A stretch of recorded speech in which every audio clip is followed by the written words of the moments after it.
Hello, everybody, and welcome to another adventure in history. Hi. Hope you're doing well. Hope the world is treating you nicely. Gotta turn on the air conditioner. Well, not the air conditioner, I've got a fan. Matt is here. Welcome in, Matt. Frank is here. Aloha, Frank. Prof is here. Prof. There are some people that call him Porf, but they charge an entry fee, and they're not necessarily the people that you want to hang around with. Tad is here. Cave Geek is here. Unreal Brian is here.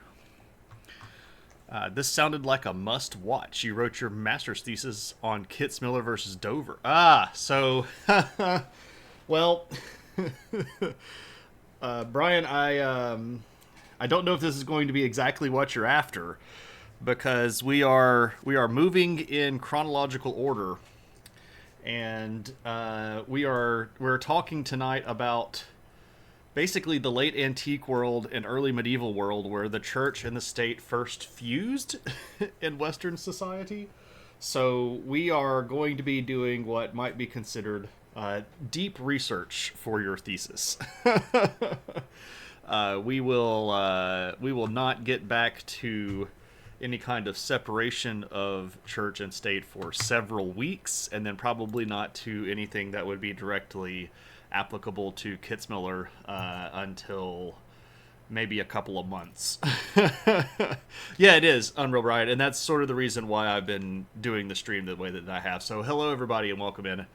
If you are new to the stream, or you're just popping by, or if you haven't caught everything, as a reminder, we are doing a series on the history of government and politics, and we started all the way back doing what's probably best described as anthropological materials, looking at how we governed ourselves as very small bands, and then we moved up to tribes and chiefdoms and cities and empires, and we talked about imperial administration, and we've been sort of moving through. We talked about the Greeks, talked about the Romans.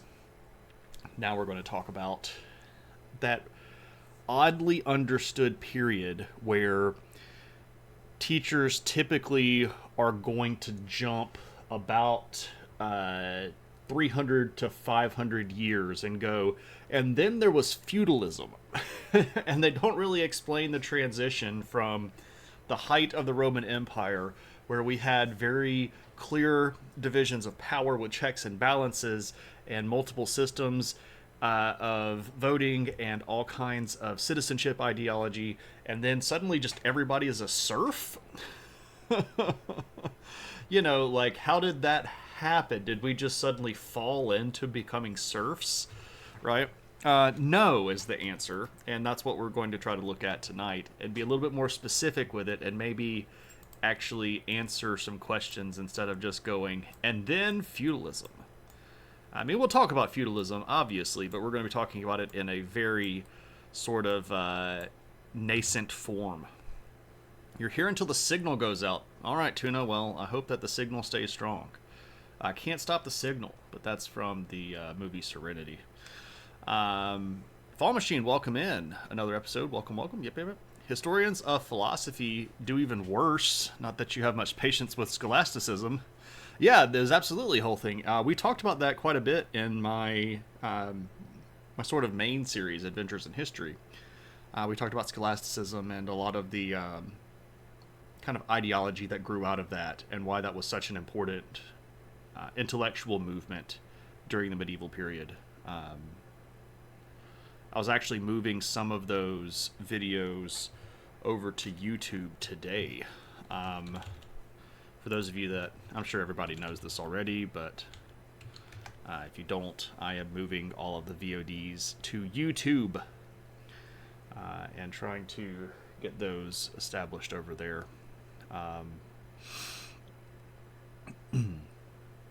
So yeah, this was the last full week of term.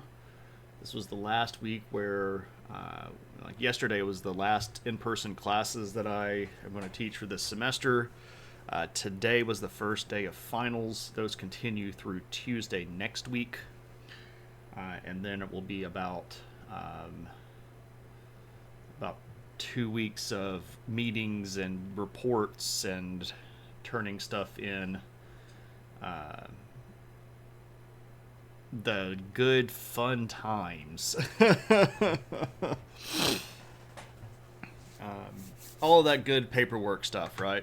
You just subscribed to a YouTube channel. Well, thank you. I appreciate that. Brian, you may have been my 100th subscriber.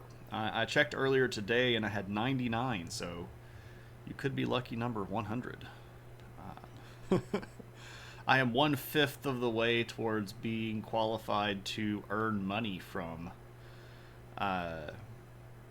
YouTube at that point. You have to have 500 subscribers. I am less than 1/4 of the way towards the required number of viewer hours. You have to have 3,000 view hours in a year to qualify, and I have about 600, so which is honestly a lot for a channel my size, which is really not that big. But I mostly did that because a lot of people were complaining about the difficulty of viewing stuff on Twitch, which is a completely legitimate complaint. And then, of course, the sort of cataclysmic decision that Twitch made to not let you keep VODs as highlights anymore, which, by the way, they extended. I don't know if I said anything about this, but I worked... That was the dog who was just scratching her own ear and toenailed herself in her ear, by the way. She's fine. She just does this all the time. But they were going to cut all of this off on April the 19th, and I worked tirelessly and spent large portions of a month's worth of my weekends to move all of the VODs over to YouTube. And then the day that they were supposed to cut it all off, they're like, oh yeah, we're going to extend it for another month. And I was like, thanks, Twitch. Thanks. So, anyway, at least now things are mostly settled. I do need to do some more stuff to try to get all that straightened out, because I've got to download some stuff, and I'm to the point where I can make highlights again, but I can't make mini. Anyway, there's a limit on how much you can do. But let us go ahead and kind of dive into the discussion.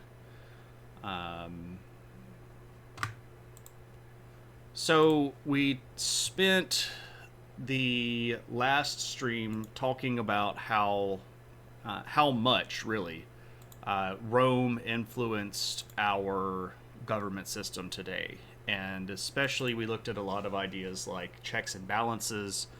We looked at concepts like term limits, and we looked at concepts like really deeply and thoroughly organized citizenship. These are some of the hallmarks of Roman government that made their way into most modern Western governments.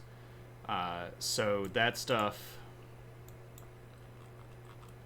I don't know why Word is doing what it's doing right now, but Microsoft Word is being a bit of a butthole.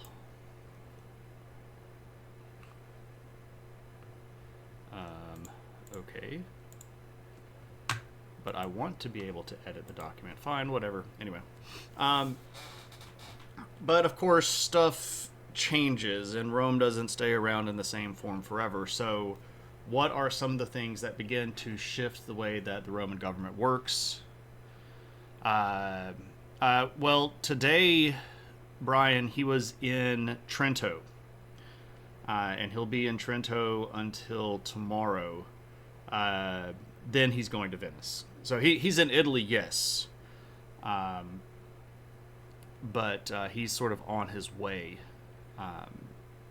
He sent me pictures. So Ivan Neo, streamer here on Twitch that does a lot of pretty cool stuff when it comes to philosophy and um, physics and things like that. He messaged me a few weeks ago and said, "Hey, I'm going to Italy and I'm going to be in these cities. Do you have any suggestions?" I've been kind of all over Italy, and I said, "Well, where are you going?" And he said Trento, and I was like, "Oh man." Trento's one of my favorite cities in Italy. It's one of the few places where I would consider living outside of the United States. And so I sent him all of this stuff. And today, I got an alert that he had sent me a message, and he had sent me a picture of the big basilica in Trento, and was having coffee and gelato at the piazza, looking at the big fountain and the church, and I was very jealous. Very jealous. But I'm glad that he gets to go, because that's really cool. Checks and balances, as in you write a check and I add it to my balances. No, so Fall Machine here, we're talking about a branch of the government having some level of power over the other branches. So specifically here in the Roman world, this would be something like the tribune of the plebeians had veto power over any court decision that was made against a plebeian. So if a court passed a death sentence, the tribune could literally veto that. The translation of veto is "I forbid." And different bodies of the Roman government structure had these checks on each other. Check here is sort of like in chess, where I'm putting your king in check, so you have to do something else. You can't follow this path.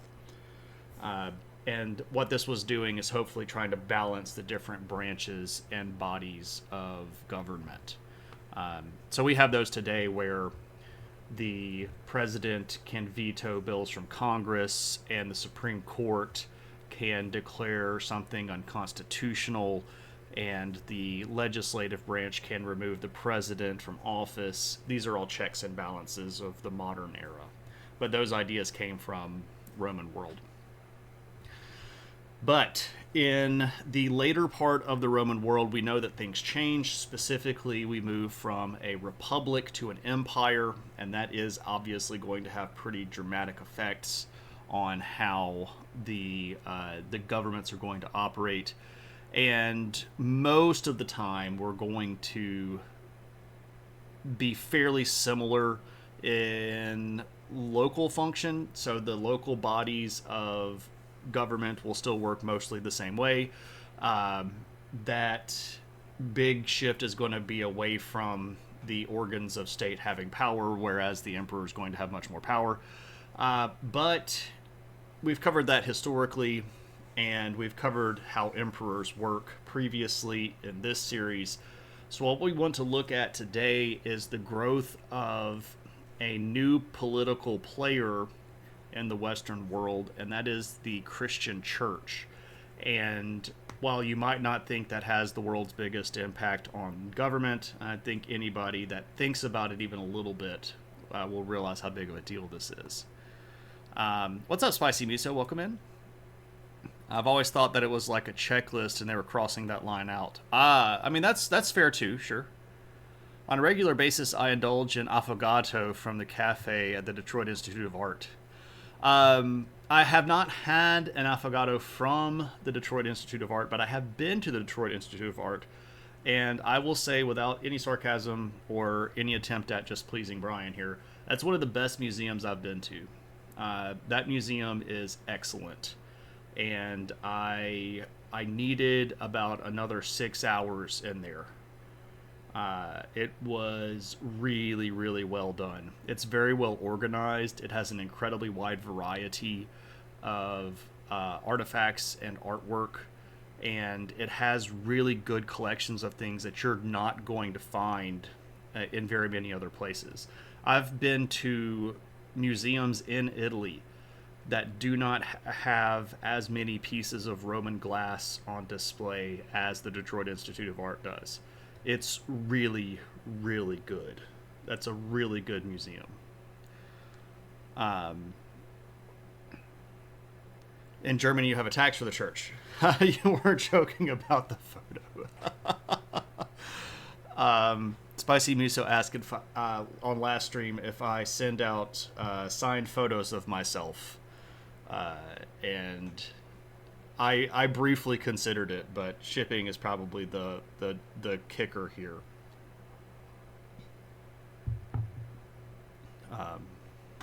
Anyway, so Rome is going to begin a process of conversion to Christianity in 313 with the Edict of Milan. This is something that is passed by Constantine, and this legalizes Christianity. If we move forward to 380, we get to the Emperor Theodosius I, who's going to declare that Christianity is the official religion of Rome. And both of these are things that we've covered historically, so we're not, again, going to go deeply into these things. You can check those out on the YouTube channel if you want. But what we are going to look at is what happens to the church when these things go down. And the Roman world had a lot of civic function and even a limited amount of political function that was held by religious leaders. Since the beginning of the imperial period, the emperors had held the position of Pontifex Maximus, which is the Great Bridge, translating from Latin. And this person was the head priest of all of the Roman religion, so the emperor was seen as the head of the religion. But now we're going to have a little bit of a different viewpoint here, and we're going to have to start answering some questions, which we'll get to in just a second. But when the traditional Roman priests, and they're called flamens, get pushed out of these positions because Rome is going to transition to Christianity, what this does is it leaves a void in civic and political function that the Christian church is going to fill. And specifically here, we're going to see several important positions that are going to pop up that are called patriarchs. And there are 5 patriarchs in the ancient Roman world. And there are still technically 5 patriarchs today. One of them here in Rome is going to be the only patriarch in the western half of the empire. And that's an important point that we'll come back to in a little bit. And then we have one in Constantinople, one here in Antioch, one in Jerusalem, and one in Alexandria.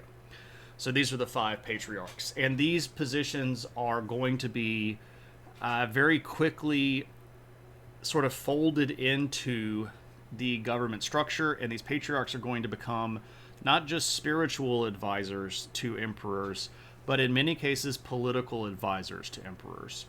And these individuals are going to be very important not just to the leadership of Christianity, but also to the function of the larger church. The larger empire. There's some sort of Christian party in a lot of governments in diverse countries. There are. Something you notice in games, churches are like the evilest things ever. Well, part of that is to do with the expansion of the role of the church in social function, and we're going to talk about that quite a bit today.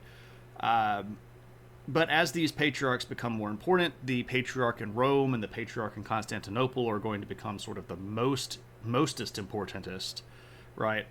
And this is going to put our emperors in interesting positions where they have a little bit of religion whispering in there all the time. But then we're going to get to this question. And the question here is ultimately going to come down to a very basic question. Or the question is going to come down to a basic question. I didn't say that very well. Who's the head of the church? So the emperor is the head of the government, but who is the head of the church? Is the emperor the head of the church, or are these patriarchs the heads of the church? And, well, that's a difficult discussion because different emperors and different patriarchs are going to have very different ideas. And what this does is bring about a very interesting political question. Am I a Christian running a government, or am I a governor running the Christian world? And these have important nuances here, because the government that we're going to see come out of this is going to start merging religion back in with politics in ways that we've seen before. But specifically here, these are going to be very important and very lasting, because we're going to see the evidence of this for, the next probably 1,500 years or so. Well, maybe not 1,500 years, but more than 1,000 years, right? Vaguely on topic, you're reading a book by a journalist who went down the rabbit hole of learning everything about Opus Dei. Ooh, yeah, that's an interesting rabbit hole for certain. Hello, Banks. How's it going? Dark Souls 3, for example, there's this guy, he genocided so much he created the chaos that came out as a result. Yeah, I've played Dark Souls 3 once. I need to go back through it and play it again, because I don't remember all of the stories and all of the characters and all of the stuff that happened. But we get this new idea that comes out of this, and it's a really big, funky word.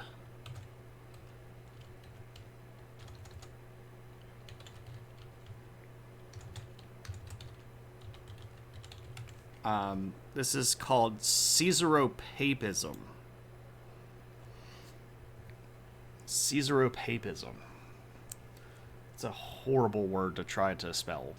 But the concept of Caesaropapism is a unified position of emperor and pope, or papa here, and the fathers of the church, basically. So we have a church father and a emperor wrapped up into one position. This is going to catch on a lot more in the eastern half of the empire. They are going to start merging these positions for political gain, obviously, but we're going to start seeing a lot of public works being done where money is going to go to the church. But we're also going to see a lot of emperors that start wading into theological disputes, and this actually causes a lot of turmoil in several instances of church doctrine, where an emperor will write his opinion, not being a trained theologian or somebody that had necessarily read the scriptures, but just said, here's what I think, and then this causing substantial chaos where people are like, if the church fathers say that we're not supposed to listen to this guy, but that guy is also the emperor and he's kind of the head of the church, who do we listen to? Anyway, we start seeing a lot of trouble here. It does not get really big in the West, but mostly because the emperors in the West are going to be much less stable. And the single person in the West that is a patriarch, again, here is going to be the patriarch in Rome. And that's going to give the church a significant amount of power in the West. And it's not really going to be something that's debatable. The emperors are going to rely on the church there, and they're not going to be able to stand on their own. So it's not something that is going to be as easy to accomplish in the West as it is the East. Not bad. PLC boards are stressed because of all the British businesses getting hacked in the news, so you're working, but you thought you could catch some history in the meantime. Banks, you've had a really rough go of things for about the last week, man. I hope that you're getting some rest.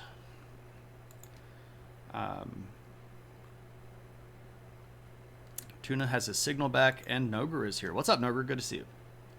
All right, so the West tries to hang on, right? And if we're looking specifically here at government, there is some attempt at restoring government structure and law and order, There is an attempt at codifying Roman law in the West as a way to make it easier to continue. If everybody knows what the law is, you have a law code. This is good. Theodosius II is going to pass something called or write some. Well, he doesn't write any of it. He has lawyers collect the Codex Theodosianus. This is done in 429. This becomes a really important document because when later non-Roman, we might call them barbarian, but they're not, barbarian kingdoms are going to set up their own governments, they're going to try to look for examples. And one of the things that they find is the Codex Theodosianus, which has all of these laws in it.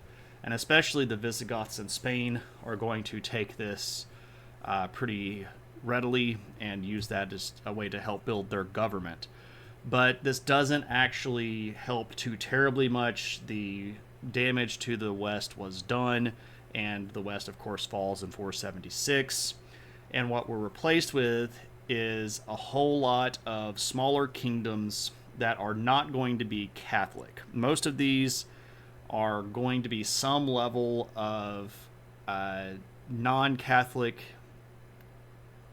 Some of them might call themselves Christians, but of course we are going to have problems with that, especially if we look at something like the Vandal Kingdom, which was Christian, but they were Arian, which had been declared heretical at the Council of Nicaea.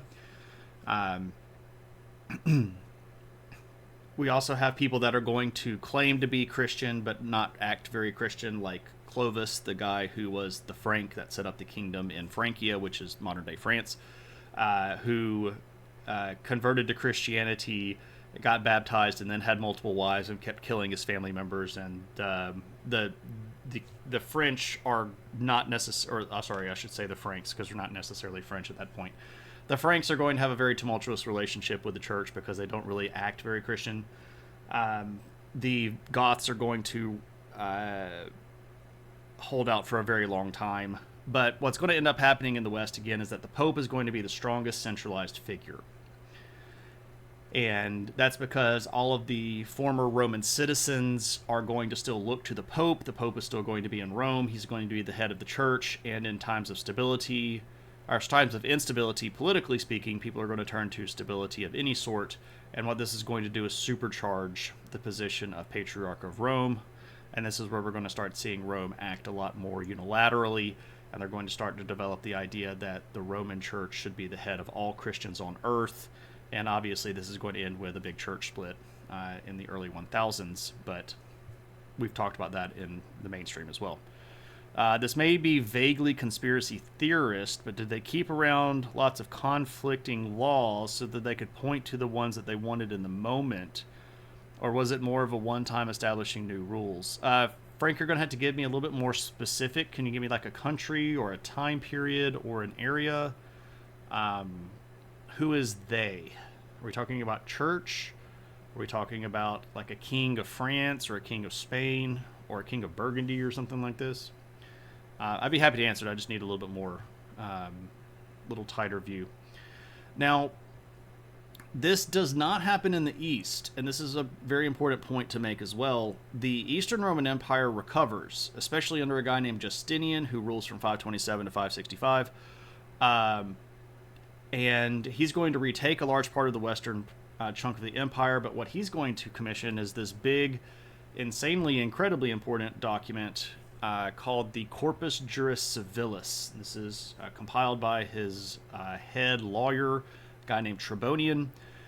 This is potentially one of the most important, well, I mean, it's definitely one of the most important legal documents ever. It's potentially the most important legal document ever. Obviously, people are going to argue that the United States Constitution or maybe the Magna Carta or something like that is more important. But I would point out that both the Magna Carta and the Constitution have ideas that came from the Corpus Juris Civilis. So anyway, what is the Corpus Juris Civilis? It's about 700 pages of torture written in really, really, really, really difficult Latin. Ask me how I know that. And if you're wondering, Shay, did you read the whole Corpus Juris Civilis in Latin? Yeah, I did. I had to for my master's thesis. but it is a combination of imperial edicts. It's a combination, also has a lot of Roman law. It has a lot of Roman precedent. And for more than 1,000 years, the Corpus Juris Civilis is going to go on to be a legal framework for government and political operation. This is really, really important. There are copies of this translated that become very popular during the Enlightenment period, when obviously we're going to be coming up with a lot of the modern ideas that we use in our modern governments. People that were in the founding fathers of the United States read this stuff. People all over the world read this stuff. It's really, really big and really important. But Justinian and the emperors after him are going to establish the basis that allows the Eastern world to sort of maintain. But that's, of course, going to not be the same in the West. Oh, sorry. I think you were just talking about using old rules to justify what they wanted to do in the new regime, the Pope. So I guess I don't know exactly what I just said. So if we're looking at the kingdoms that established themselves in Western Europe, so the ones that were the most successful, Visigoth Spain and Merovingian or Frankish Francia, right? These two countries are going to bring with them their own sets of laws. So the Gothic people groups had their own traditional laws. The Frankish groups had their own traditional laws. And when they move into these areas, we're going to see them start mixing with the local populations who had, of course, lived under Roman rule for hundreds and hundreds of years. So they're going to be exposed to new ideology. And when they're also exposed to new religious ideology through the influence of the Catholic Church, Lavio, thank you so much for the follow, and welcome to the adventure. I see that you made a post. I'll read that in just a second, and I'll give it an answer if I can. So we have the church influence as well on top of these existing Roman population people and the coming, the newly arriving non-Roman people like the Franks or the Goths or whomever. And what this allows for them to do is sort of figure out how they want to work in this new way. And there is a lot of give and take. As the kingdoms of the Franks and the Visigoths progress, they're going to realize that they are not necessarily going to be able to rule however they wanted to. There was a lot of problems, especially in the Frankish law. So the Franks followed this particular type of law that they called Silesian law. And this had a lot to do with things like inheritance and property rights and who got to punish crimes for what reasons and what ways. It wasn't necessarily an organized governmental structure, but it was something that was very important to them traditionally. But Silesian law didn't necessarily align itself very well with Roman law, especially the inheritance kind of thing. And Silesian law did not overlap very well with Christian influence, specifically with things like how you could treat in-laws and stuff like that. The Silesian law basically gave the rights to marry a woman to whomever was the closest male relative. And while there was some of that stuff in Christianity, it was not nearly as bloodthirsty as it was in Silesian law. So, like, if I wanted to take over my brother's kingdom, I could go kill my brother and marry his wife, who was my sister-in-law, and then basically gain access to his entire property. This is obviously not going to sit very well with the Christian faith, who is very anti-murder, at least on paper. So we see a lot of these kingdoms in the West having to come to terms with which laws they're going to follow. And this was a very difficult thing to do, and they did not always land on the Roman side or their own side or the church's side. And in some cases, they did just kind of pick and choose things to suit them in the moment, right? If I was a king and I was going to be able to gain some sort of immediate benefit from following one legal precedent or one governmental structure over the other, I might just choose that because, right? And if I'm king, I don't have the same checks on me as previous Roman officials might be, so I can kind of do whatever I want. Now they both the Franks and the Visigoths are going to Christianize, and the church is going to gain more power in the area. But that's kind of getting into the stuff where we're headed. So Frank, if that answered your question, or at least I hope that answered your question. But if you have a follow up, you're welcome to ask. You did not read law in Latin for your MA. I chose to. Brian. I chose my topic, and I chose to torture myself in that way. I actually had... So I did my master's fairly late. A lot of people will roll into master's directly out of undergrad, but I got my undergraduate degree, and then I went and taught high school for 6 years. So I was going back to... get my master's as a person that was almost 30, right? And I had a very good working relationship with my thesis committee, and I even designed one of my own classes. I convinced my thesis chair to offer me a directive reading, but I wrote my own syllabus and designed my own coursework and made my own assignments and picked my own texts that I had to read. So I fully walked into it with eyes open, and I did exactly what I said that I was going to do. It was... I don't want to do it again. We'll just say it that way.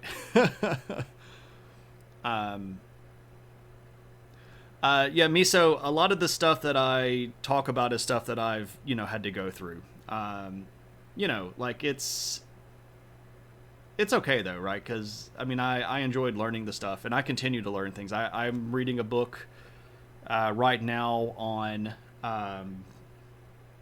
megalithic structures and whether or not they were astrologically aligned, right? So... I do this stuff to myself. All right, so here's Leveo's question. Catholicism, Orthodoxism, Pope follower, I'm not sure what that means, versus Patriarch followers, divided West and Eastern Romans right, or barbarian invasion, Protestantism after 1530 AD started secularization of Christian colonizing. Okay, so we've got a lot of things going on here. So Catholicism with a small c, right, was not really used as a word to describe the church. The church was just called universal, and the word Catholic with a small c literally just means universal church. So the Roman Catholicism is going to be the tradition that begins to form in Western Roman Empire world that says that the Pope, who is the Patriarch of Rome, is the head of the Christian church as designated by Jesus in a passage where he told Peter that Peter would be the basis of the church according to their interpretation of the passage. And the popes in Rome are going to begin to claim universal sovereignty over the church. The patriarchs in the East are going to largely disagree with that, obviously for not just religious reasons, but also political reasons. And that is going to set up a schism that happens in the 1050s, where the East and the West the Roman Catholicism and Eastern Orthodoxy are going to split and fall out of communion with each other. The barbarian invasions are going to not necessarily play the largest role in the rise of the Western Pope, but I guess if we're looking at the fact that it dissolved the remaining political bodies of the West, which gave the Pope its position of security, we could say that was a potential reason for it. Protestantism, after all 1530 AD, started secularization of Christianity. So I don't know if that's the beginning of the Protestant Reformation that you're referring to. It was a little bit later, but there were some concepts there. But if you're talking about the Catholic Church being sent to the New World, I mean, that was pretty frequent, especially with the Spanish, and Portuguese to a certain extent, but definitely the Spanish. So, Livio, I don't know if that's exactly what you were after. If you want to give me a follow-up, that'd be fine, too. It does provide incentive, just kill your brother and take all of his land, right? You misheard something before. You didn't catch that it was multiple sets of laws crashing together. You heard it as a selection from old laws. Gotcha. Well, we're a tyrant. I was pretty much a tyrant to myself. Shane teaches high school for 6 years. Also, I don't think I've tortured myself enough yet. To throw that in there, Brian, I was also teaching middle school at the same time. I've taught 5th grade through 12th grade.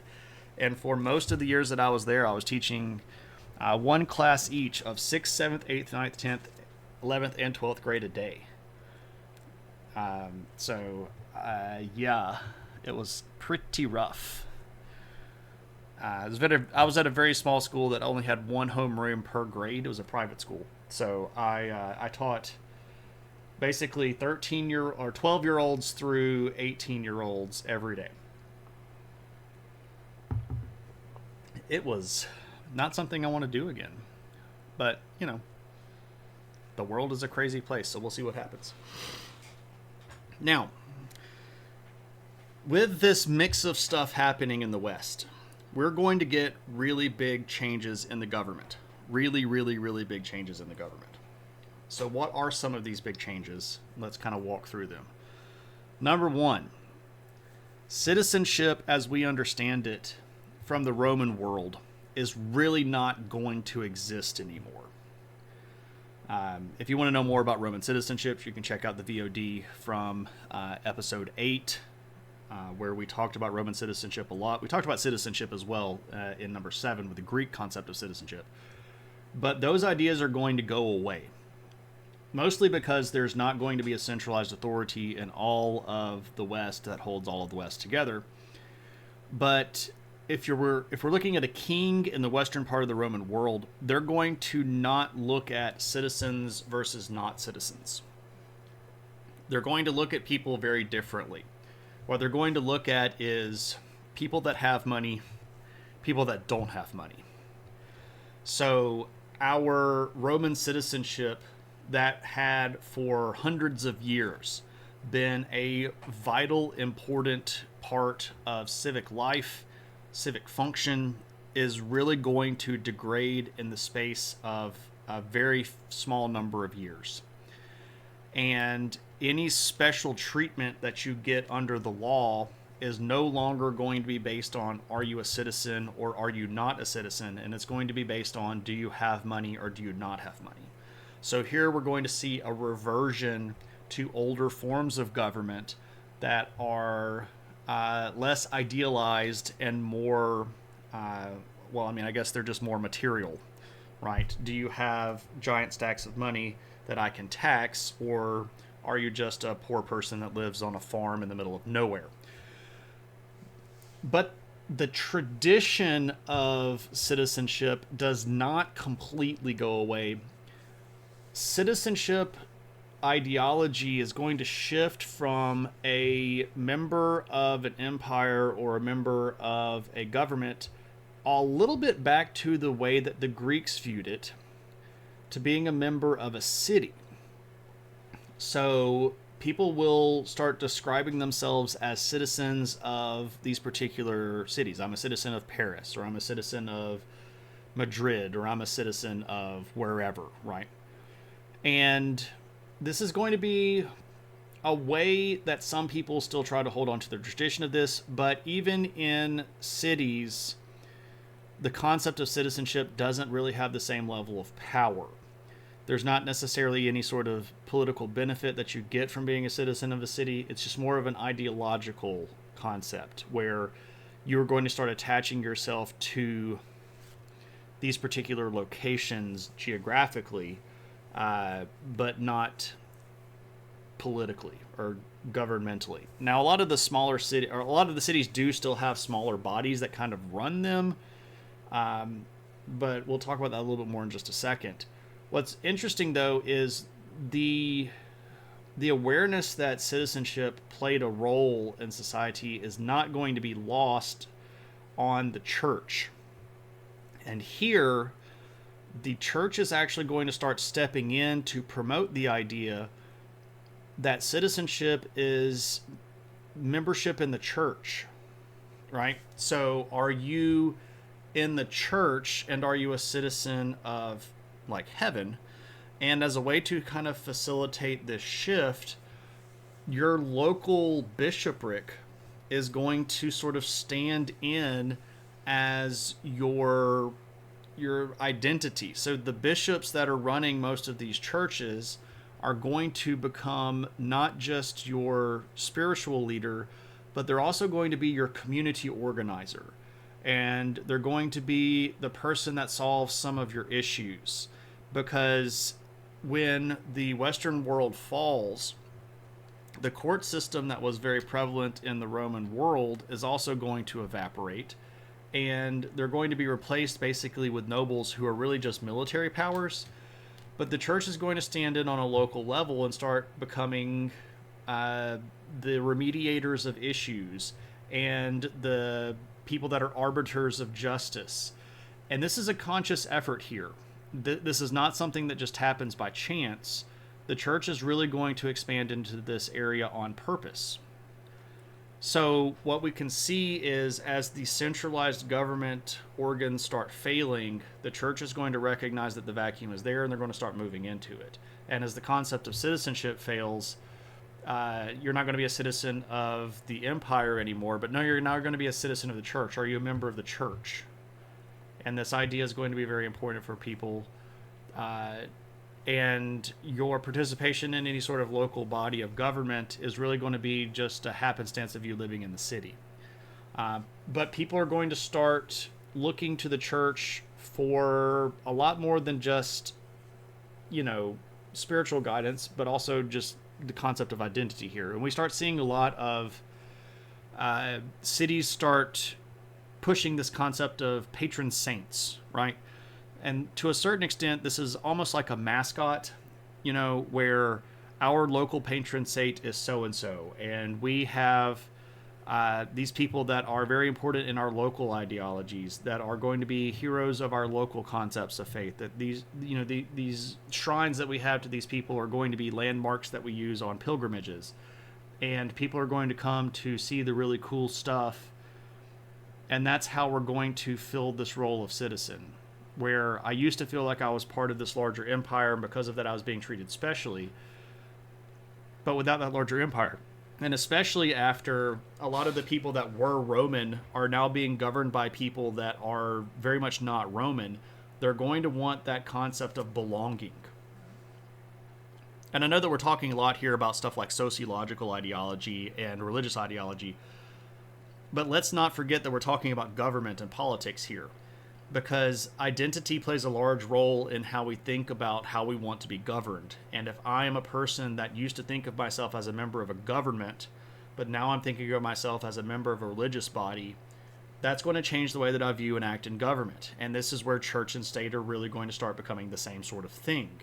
And this is blending at a local level, but as the church gains more power on the local level, they're going to gain more power and influence over the top levels as well. So this was not necessarily a grassroots campaign, but this is more of a strategy where you take over the minds and the hearts of people, and you get that as the big sort of weight that you use to sway the people at the top. Because no king after probably the mid 500s is going to sit on the throne without the blessing of the Pope in the West. It's just the way that it's going to roll. So, what's happening to our government, though? The government landscape becomes incredibly unbalanced. And this is a problem internally and a problem externally, right? Because we're not going to see any sort of trade happening for a while. We're not going to see a lot of really organized international politics for a while. It's just going to kind of get messy. What's up, Succubus? We're talking roughly here about what's this period of time that's called late antiquity, which is a little bit of a weird period of time, from about 500 to about 800. And we could get specific about what dates count as when, but I think mostly those are arguments that history majors like to have with each other so that they can publish a paper to dunk on somebody else, right? Oh, did I say 1500 to 1800? 500 to 800. Sorry, not that. 500 to 800 AD. So after the Western Roman Empire has fallen, but before we get to what's called the medieval period. My bad. I am not speaking very clearly in many instances tonight, so that's on me. Yeah. So we start seeing a lot of internal and external issues in the political landscape. These kings that move in and take over are not going to be popular with a lot of the people, and this means that they're going to have to fight internally. They're also going to want to take over as many of their neighbors as possible, so there's a lot of fighting externally. But what this does is when you're constantly fighting, you're not necessarily addressing political issues at home. And this makes things very unstable. You start seeing heads of state change really rapidly. You're not going to have a lot of border stability. People on the local level are not going to know, whose people are what. But this reinforces this idea that your city is where your citizenship is instead of your country. Because if I'm a city that's on the border between two of these countries, I might switch hands 5 times in the next 20 years, right? If this king goes over here and beats up that guy and takes the land, and then that dude's son comes back and takes the land again, I'm in the same city, but I've had, 5 different overlords. So I'm not really thinking about the country that's running me. I'm thinking about the city that I live in and the people like right around me. And that's fair, Succubus, because I'm not, again, I said this sort of, well, I don't think you were here at the time, but at the top of the stream I said this area gets skipped over a lot. Like Rome collapses, and the next thing you know, we have feudalism, and it grew out of nothing, right? Just sort of, we went to sleep one day, and the next day people, were in domains and riding horses with armor, right? But we're talking about how this politically and governmentally shifted. When we have internal and external war, and when we have internal and external political machination stuff going on, this does not really allow us the stability that we need to get to being proactive, right? Proactivity is an important phase of fixing government stuff. If you are constantly on the back foot having to react to everything, you are not necessarily going to be able to plan or be very stable in the long run, right? Do citizens ever get to leverage the kingly power against corrupt local priests? That stuff does start happening, especially in the middle medieval and later medieval period. In this early area, the local people, the local church officials are working on getting into position. They're not necessarily going to be focusing as much on exploiting that position. That's mostly going to start happening after more of our boundaries get solidified, especially in like the very late 500s and into the 600s, where we start seeing more stable boundaries kind of emerging. But you're not going to see too much of the sort of shady priests rallying people against the king until probably around the 900s or so, 1000s. It's said that a loss of knowledge is a huge setback in this period. Is that the reason it was nicknamed the Dark Age? So the phrase Dark Age comes from an Italian guy at the beginning of the Renaissance, and he's mostly talking about how it's more of an artistic thing.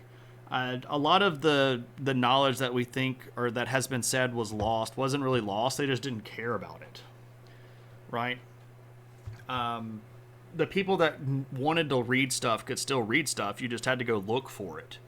Like the Visigoths in Spain established most of their legal structure off of the Codex Theodosianus, which is a Roman document that came from the 420s, and they're using it in the 500s to kind of establish their legal system after they converted to Christianity, because it was still there, right? It wasn't like gone away. It was just people stopped caring about reading it. A lot of the stuff that we consider lost knowledge really is just people not caring to learn how to read and being more comfortable beating somebody up with an army instead of learning how to do politics and then negotiating at a table. But that's to a certain extent just the way that it played out in this period. I mean, there were texts that were lost, obviously, and the average person is going to be less literate, sure, but that's a product of the times, not necessarily in their diminished capacity of any sort. If they had wanted to, they could have been just as smart as they wanted, and they proved that by getting into the Renaissance, right? Like when the Renaissance started, we went from like, you know, not very literate, not really architecturally gifted, not really forethought, long planning kind of thing, not very artistically talented, but that shifted in less than 100 years, right? The capacity for that intelligence was always there, and the material that they could use was already there. They just had forgotten where it was, and they had stopped caring about that because they were just more interested in kind of doing it their way.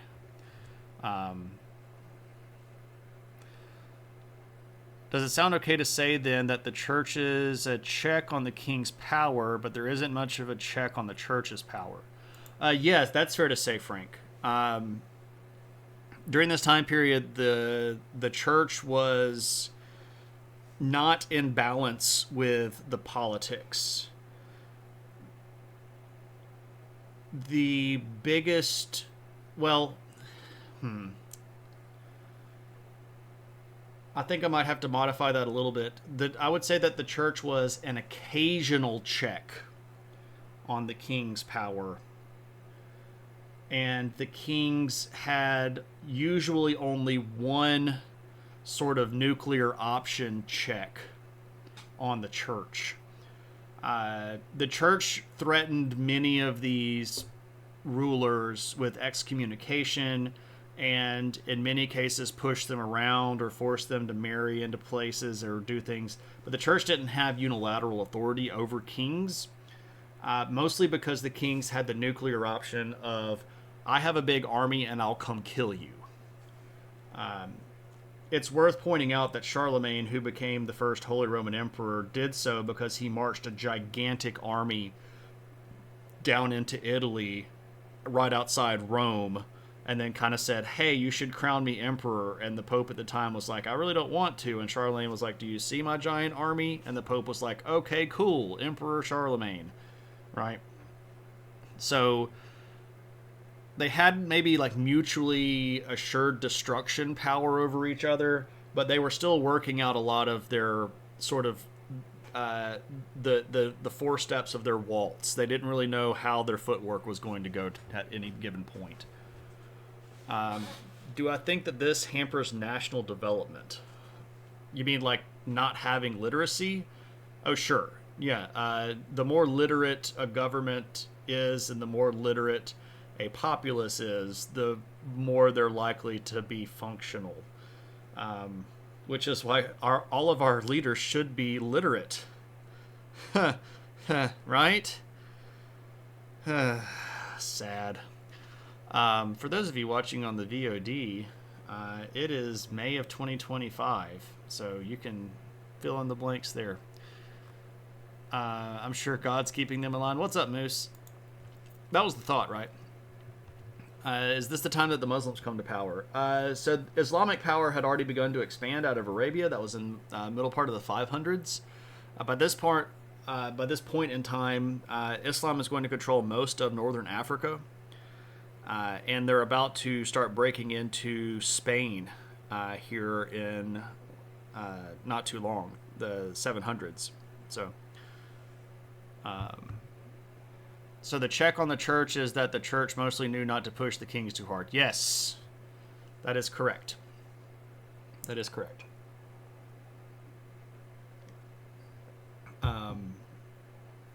There was a very undelicate balance.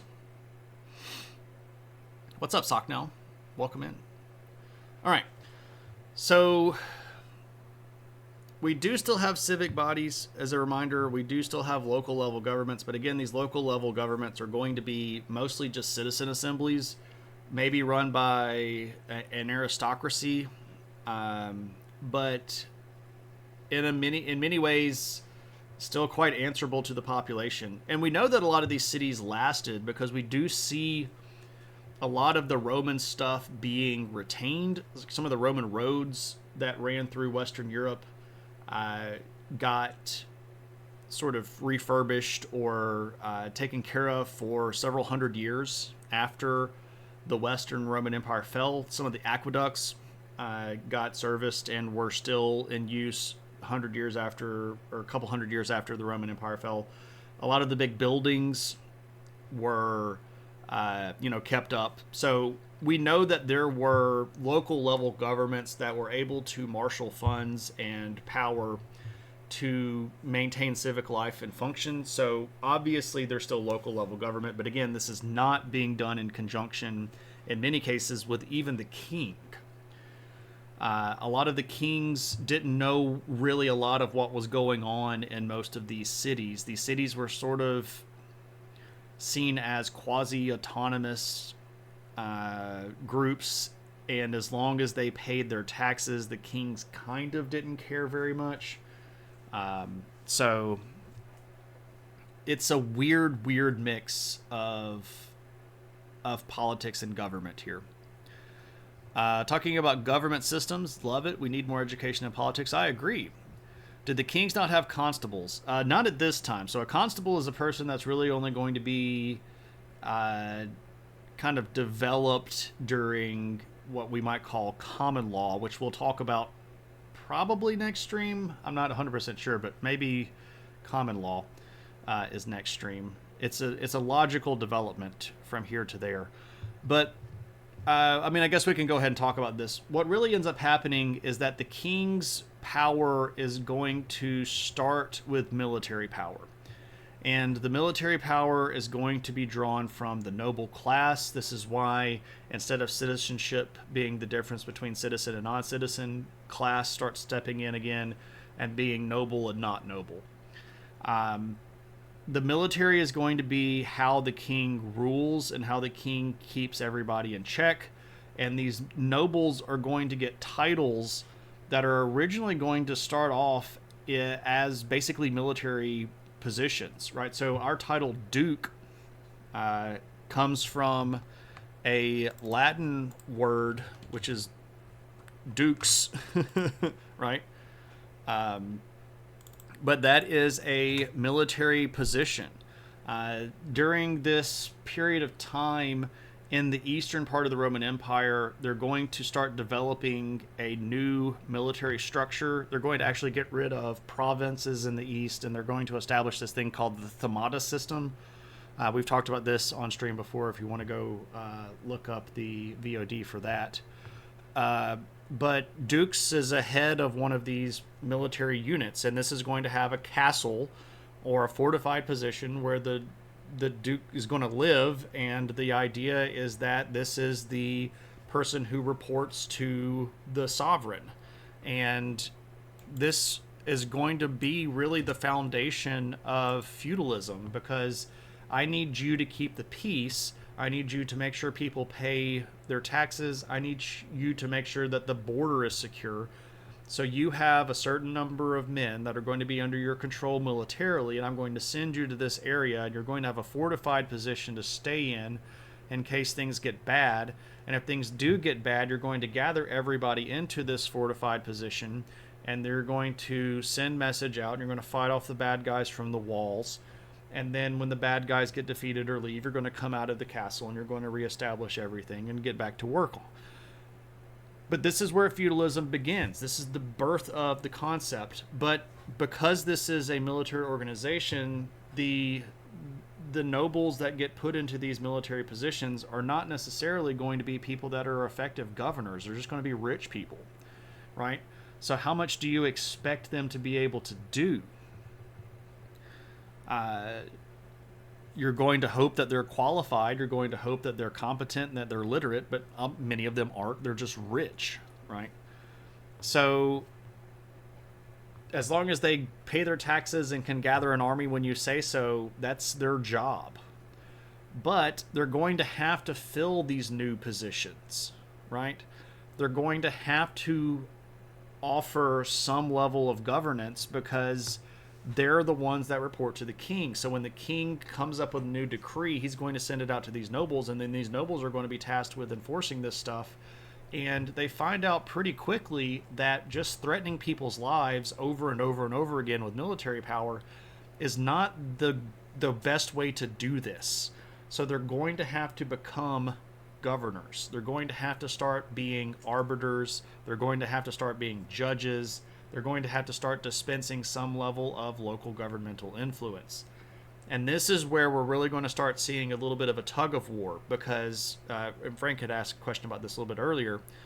But when the bishops filled the initial void of being the local speakers for the people, the local arbiters, the local arbitration kind of specialist, the nobles that are going to be tasked with doing the same sort of thing on the government are very frequently going to run into these people.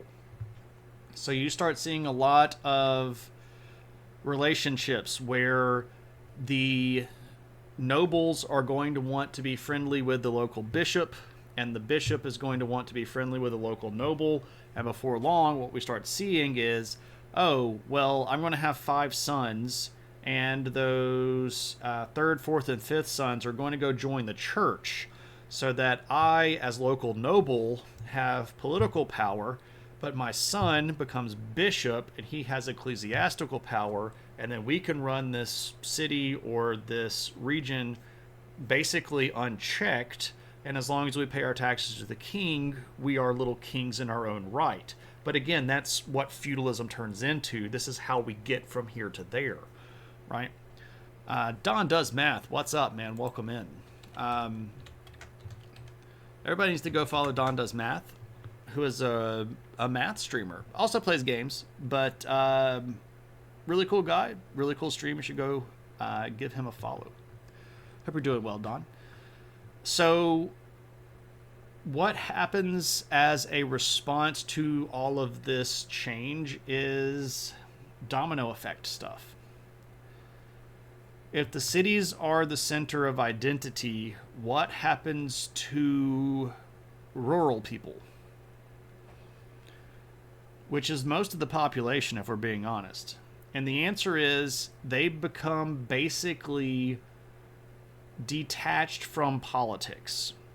If you don't live in the city,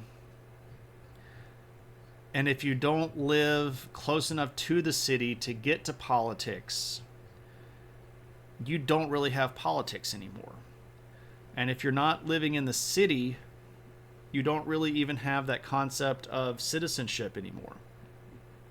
So really all you have is going to church maybe once a week, if you have a priest that comes to the local parish, and farming.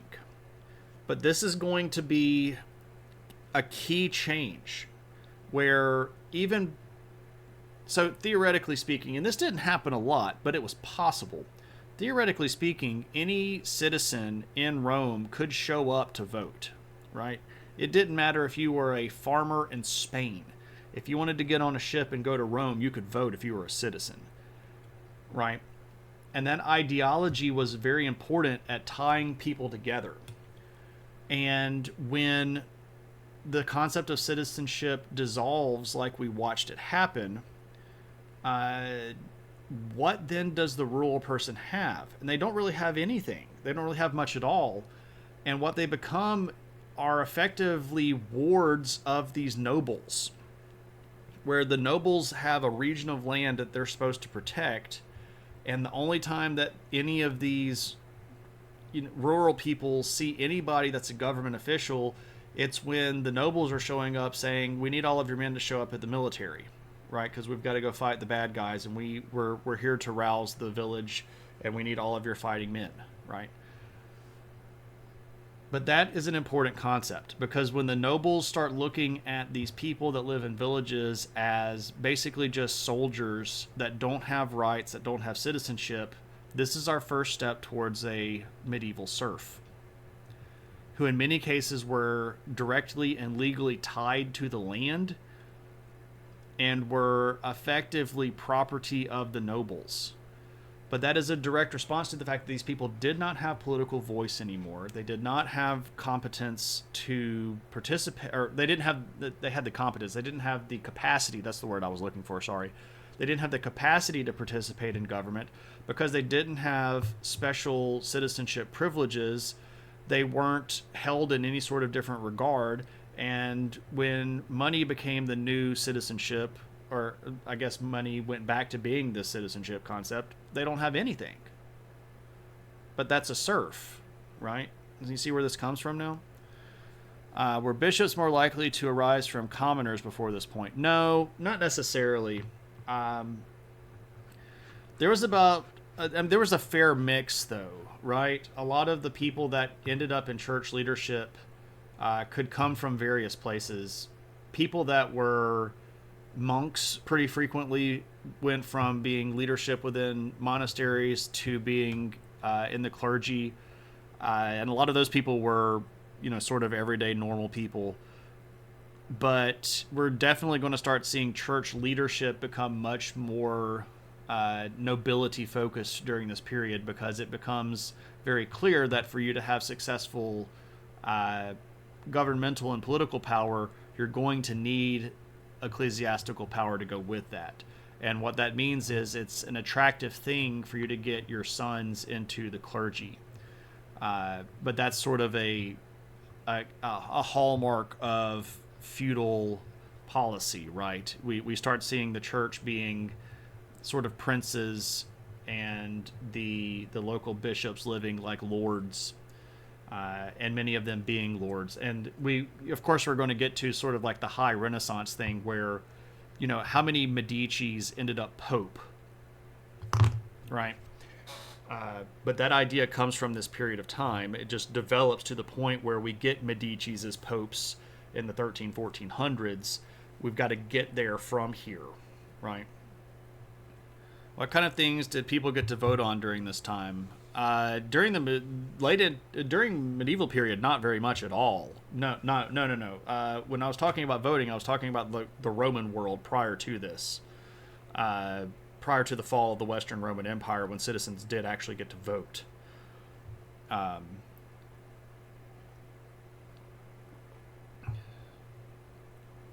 So commoner bishops weren't common, but now all such paths are gone because it's tied firmly to nobility. Exactly. And Tuna is just like quoting Monty Python here. Again, I had a thought that I might just go through the entire socially enlightened peasant speech as a stream and take all of the individual lines and say where these ideas came from. Like, what an anarcho-syndicalist commune.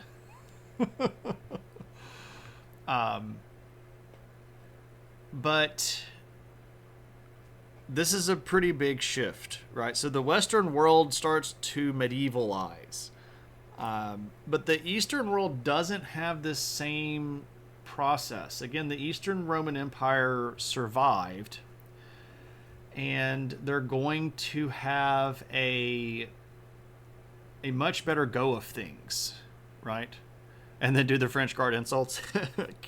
Can I explain what an anarcho-syndicalist commune is? Yes, I can.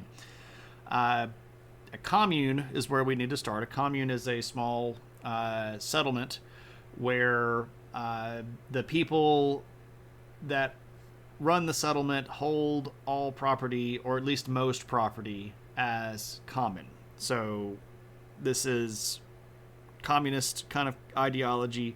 Not every commune disallows private property, but the means of production in the commune are held in common. So we would be talking here about land. We would be talking about plows or horses or things like that. You might have personal items that are like your clothes or your jewelry or things of that nature. Like if you made yourself something, that could obviously be yours in many situations. Novgorod has nothing, and neither does Kiev during this period.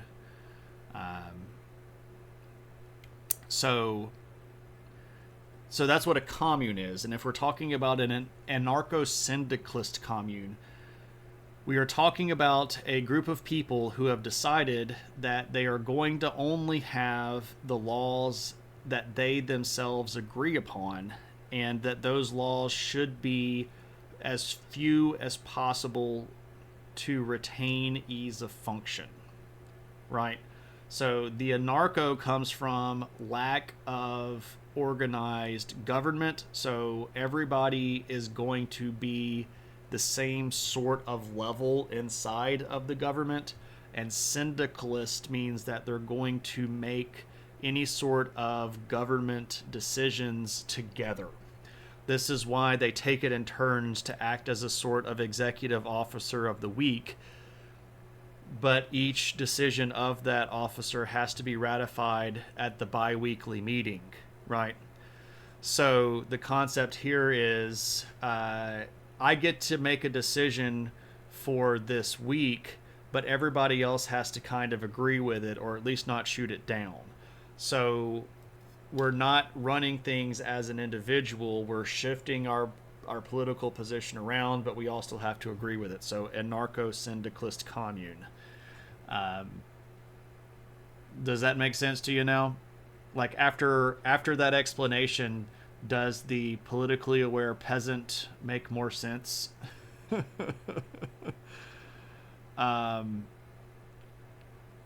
So I don't actually think Novgorod was anything more than like a crossroads during this period of time. Kiev was a trade hub at a crossroads. I don't think that they had a wall around them during this time. E to the 2i Pi, welcome in, man. We've got basically both of the both of the math streamers that I know in stream.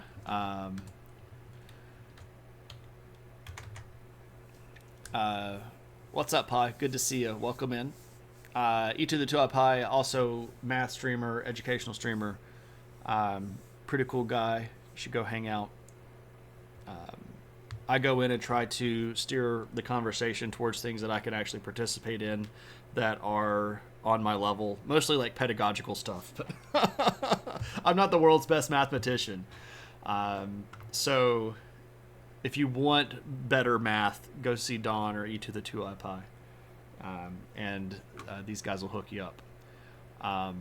Don, congratulations, by the way. I know that I told you in your chat, congratulations, but congratulations, man, on grad school. I will give you a cheers of coffee that's a big deal, man. And I hope that all of the logistics of that situation work out really easily for you. I know it's going to be a big shift, but you're a smart dude and very capable, and I think that you're going to be okay. So, what's going on in the East that is important, that is going to have influence on the West? And the answer is, well, they kept at it, right? They kept at it, and they kept going with things. And while the Western Empire is kind of going into poop and reforming itself into all these kingdoms that have lots of political issues, the East is not necessarily going to be without its own political issues, but they're going to have much more lasting stability, and they're going to recover, and they're going to be able to think forward. And one of the big things that comes out of this is the basilica, or the basilica. You're going to say basilica and you're going to think a church, but it's not spelled the same way. I pronounce it a little bit funny on purpose. I call it the basilica, or the basilica, because it's this is a big collection of legal writings, and it started by a guy named Basil, who was the emperor at the time. If Rhethius was here, Rhethius would tell you many things about Basil. This is actually finished by his son Leo V, or is it the fourth? Oh crud! It's Leo the Wise, and it's in 892. I can't remember if he was the fourth or the fifth. I think he was the fifth, but now I'm asking myself this question. I'm going to have to Google it really quick. It's the sixth. I was wrong. So many Leos in the Byzantine world. But anyway, the Basilica is a big collection of legal documents, and this becomes effectively the basis of Balkan law for the next 1,000 years. Right? This is something that when the Bulgars are going to use when they establish their kingdom, that various people in the Ottoman world are going to use. Like, even when the Ottomans in the 1400s take over the Balkan Peninsula, they're still going to have copies of this around, and they're going to use this to govern a lot of their local territories. But this gets used all the way up until the modern country of Greece. So when the modern country of Greece fought the war against the Ottomans to establish themselves as independent, they needed to write a new constitution, right? And one of the things that they used as a basis of their new constitution was this law code from 892, which was almost 1,000 years before that, right? So some of the laws that are still on the books in modern day Greece came from this legal document. That was, again, a really, really important one. This is also going to have influence over some of the countries that are going to start forming in Eastern Europe during the medieval period. This is also going to be something that was transmitted to the Western Roman Empire, or the western part of Europe during the early part of the Renaissance.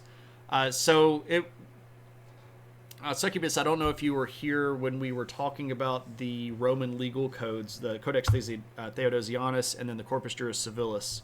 That was 429 and 565, respectively. But I'm pretty sure, when was Corpus Juris Civilis posted? 565? Does that sound right to me? No, it was before that, because Justinian was done in 565.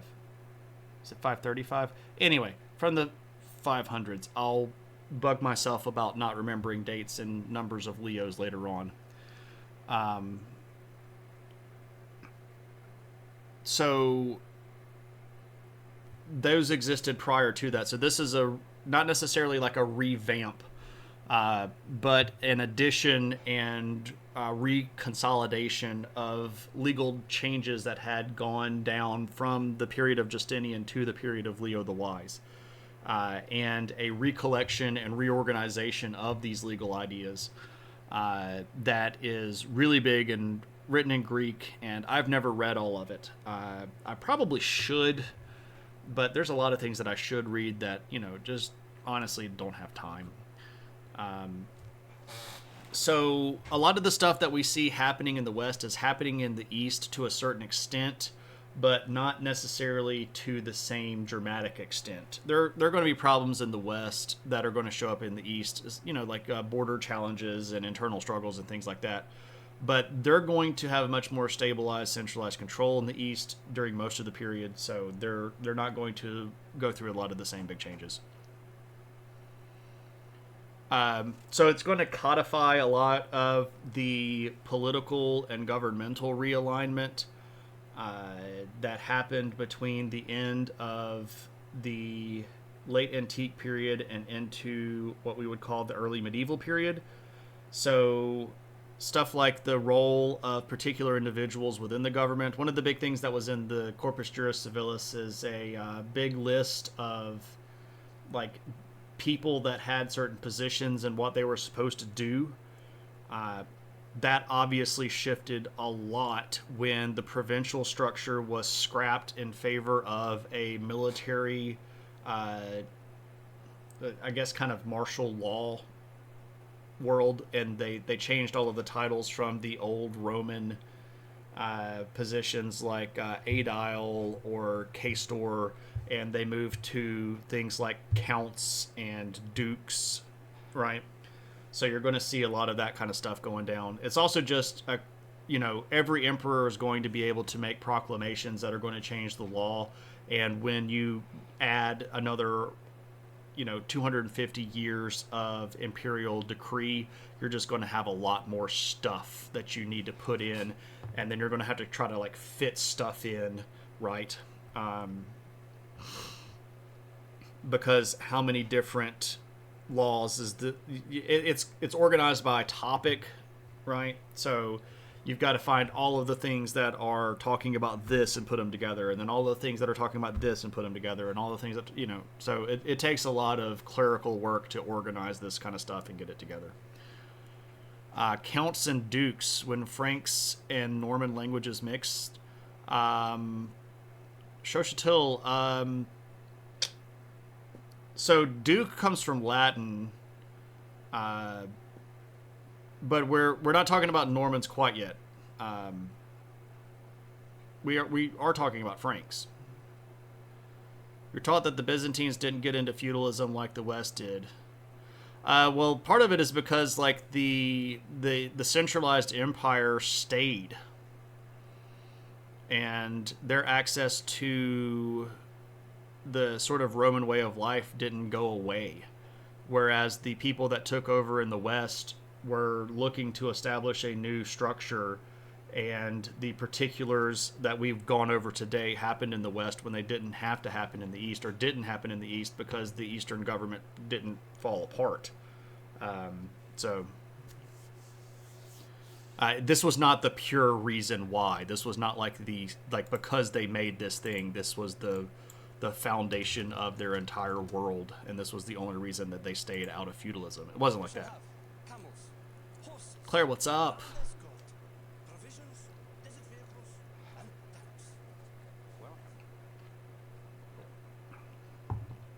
Thank you so much for the corgi beites. They are tiny and cute. Claire, how's it going? Welcome in.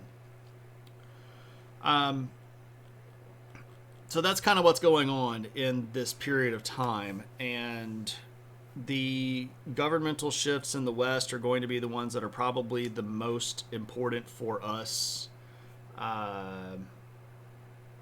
in the Western world. I mean, Western world, right? So the concept here is pretty important for us to follow. We're not at the time when pH changes to F yet. So yeah, that's good old-fashioned Greek grouping, and oh man, our language is so messed up. Our Germanic language built on top of Greek and Latin is just super weird. Is this the time when the hereditary crap gets its beginning? Yeah.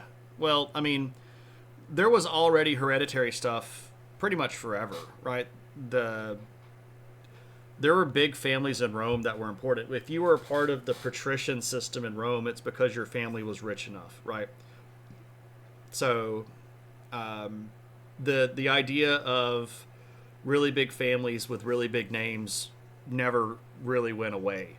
But if you're talking about like the royal families of Europe, where I'm marrying the, Archduke of so and so, or the Viscount of so and so, or I'm the third Earl of so and so, this is where that stuff starts, because these people are given military command of these regions, and those regions become important because of the amount of money that they can produce, and families are going to get rich because they're given commands of certain areas, and that's where a lot of the nobility is going to start becoming hereditary, because you expect that the next king is going to give your kids the same tract of land that you're in charge of, etc., etc. Yes, it was time to brush the teeth, Claire. She actually did a lot better this time than she did last time when we brushed her teeth. But it still requires me to basically like pry her jaws open, and Brittany has to kind of go in with the toothbrush. Inbreeding aristocracy, Carlos II approves, right?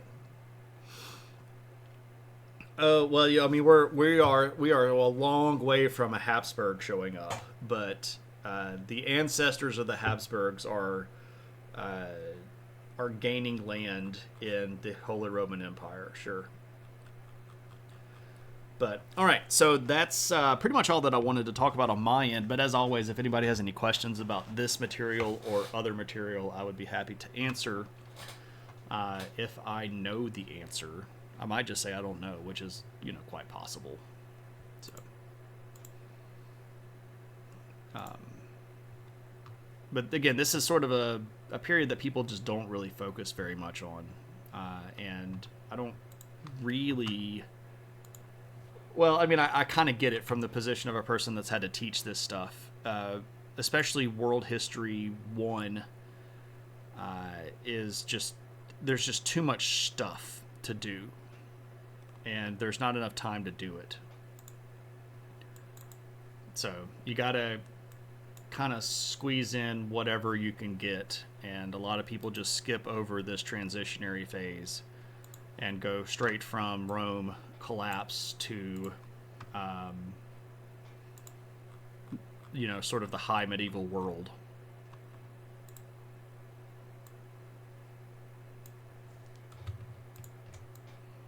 Just doing some clerical stuff here. I did not clear because I have basically not had a brain. Becomes fun when the Anglo-Saxon, Normans, and Franks all meet and decided that the common tongue is not confusing. Yeah, we're not super far historically from that period. Like the end of the stuff that we're doing tonight is like the 800s, 900s. So the Normans have a foothold in France, but they hadn't really moved down to start taking over a lot of the land yet.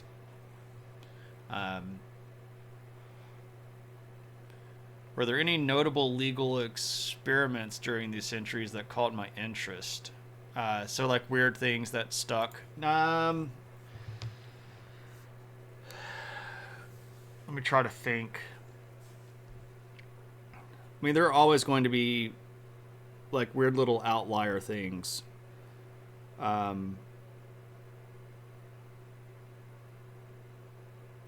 I will say that one of the things that gets really, really problematic in especially France and then later the Holy Roman Empire is one of these elements from Silesian law. This is the law that the Franks had originally kind of brought with them into Western Europe. This was this idea that every son got a certain amount of land, but you gave your first son the land that you had when you started and then you gave your other sons any land that you got after you started. So if you had a really small amount of land and then over the course of your life you took over a whole bunch of land, what ends up happening is that your first son gets the territorial homeland, but then the second son has a giant chunk of land that's more powerful, and the third son has an even larger chunk of land that's more powerful. And then you die, and instead of having one king, you have three kings, and the oldest one that wants to be king has the smallest amount of land but the capital, and the second one has the most money, and the third one has the most military power, and then they all try to kill each other. And that is the story of the Merovingians and the Carolingians and a lot of the Holy Roman Empire for a quite long time. And that all comes from this weird little, like, this law that just they couldn't get over.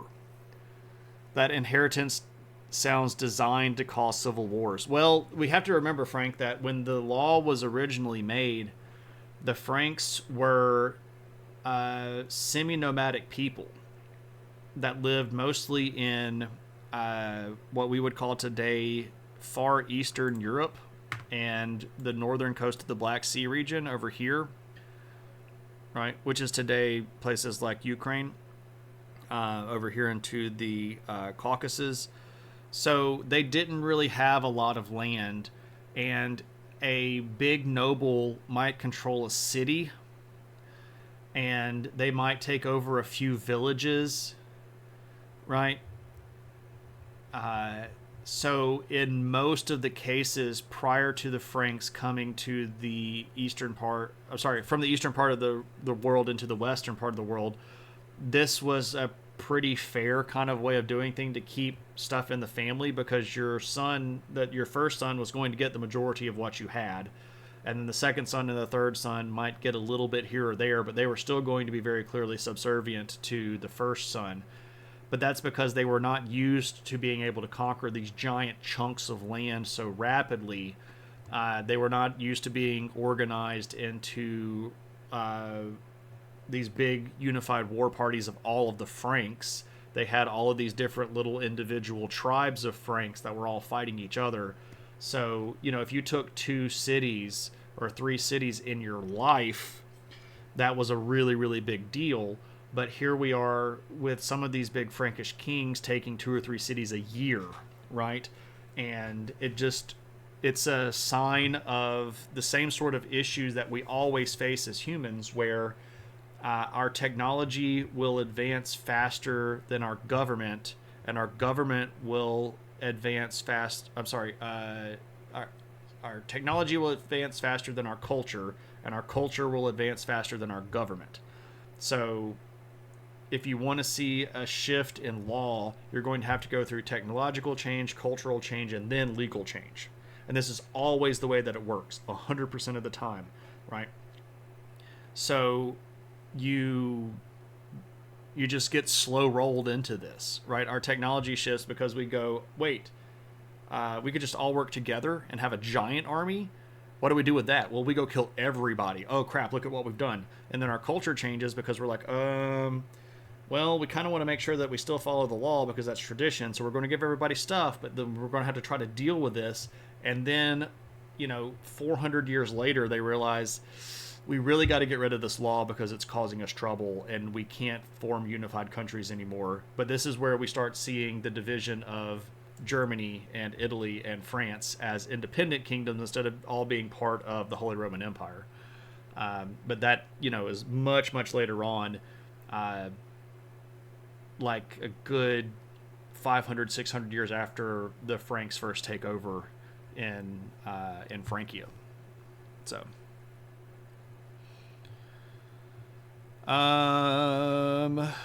the Scythian enemy approves of taking over the land. Yeah, I hear you. Some good Scythian territory over here, right? Around the Black Sea, into the Balkan Peninsula a little bit, over here into the Caucasus. This is a Scythian world.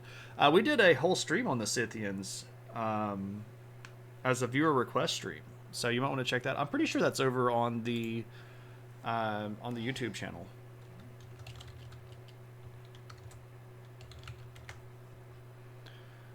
Did nobles get preference as magistrates? Absolutely.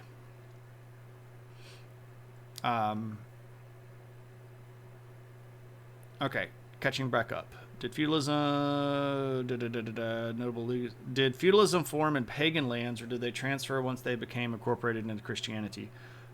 You do see some people that were following traditional religious beliefs that got into doing feudalist type stuff before they converted, like the Magyars, who moved into what is modern day Hungary. So Hungary today is the state that was the Magyar state.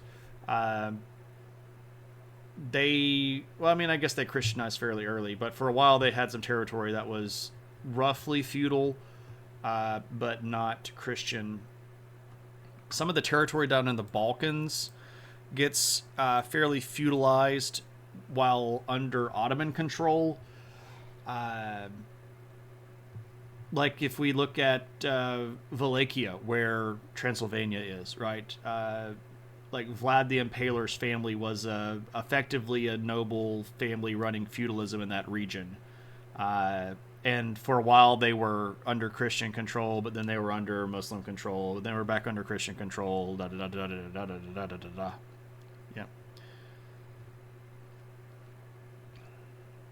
Yeah. Did local nobles control trade into and out of their region, or did kings control all of it? Frank, that is a mixed bag question. Kings theoretically controlled all international trade routes and got to tax all international trade in many situations. But a lot of cities, especially port cities, gained a lot of independence in that area during the medieval period, and you start seeing some of these port cities become effectively little kingdoms in their own right. Like if we look at Monaco today, right, or if we look at how powerful Venice became, that was through trade. And while they were under control of other nobles, right, they end up becoming very powerful in their own right. So yes and no. And I know I hate answering those questions that way, but it's really the only honest way to answer it. Like most of the time the king got to control international trade, but some cities sneaked around it, and that's just what they did, and they got away with it.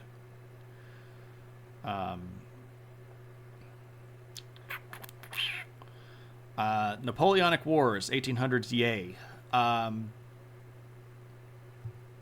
Yay?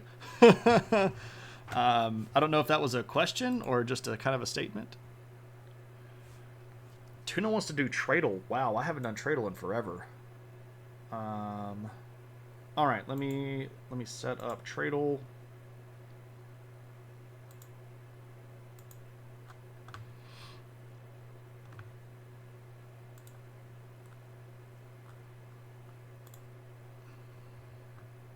All right. So I need to go to this screen. Nope. This screen. Nope.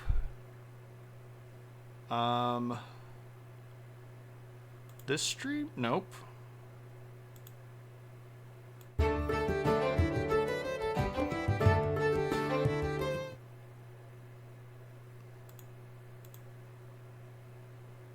Okay, this is weird.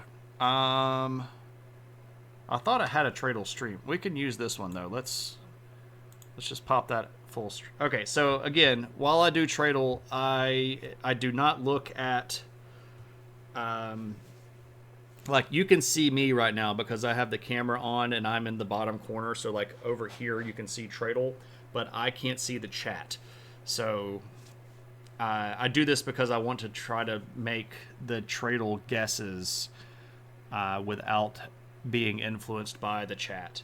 So this is another one of these little island nations that has a very small gross domestic product and is obviously going to have a lot of fish and crustaceans. What do we look at?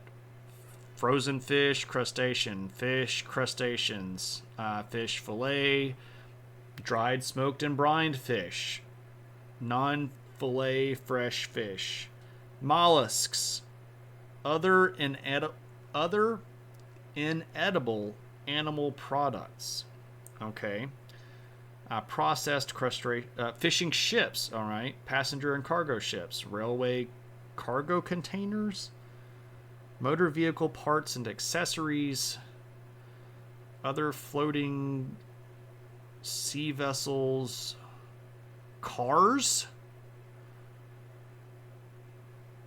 What kind of country makes 4,209 or $429,000 on cars? That's like selling like 50 cars a year. That's really weird. Aircraft parts, precious stones, medical instruments, surveying equipment, feldspar, refined petroleum, okay, a little bit of oil, gravel and crushed stone, fish oil, not surprising, hand tools, gas turbines, electrical parts, engineer parts, valves, office machine parts, hard liquor, wine, water, other preparations, soups or broths, interesting, ice cream, okay, we've got an ice cream, processed fish, not surprising, animal and meal pellets from all the fish stuff, used clothing, animal hair. Okay, just to be for real, I have no idea where this place is. We're producing $579 million in fish, $568 million in crustaceans. Okay, so crustaceans are going to lead me to believe that this is a place that has access to crabbing or shrimp. Because I'm guessing that shrimp would probably count as crustacean. Again, I can't see you if you're typing into the chat. I just want to remind everybody. Making cars, though, that's really weird. Having a capacity to make ships is weird. So this is like, I don't even know where to start with this. I really, really don't even know where to start. I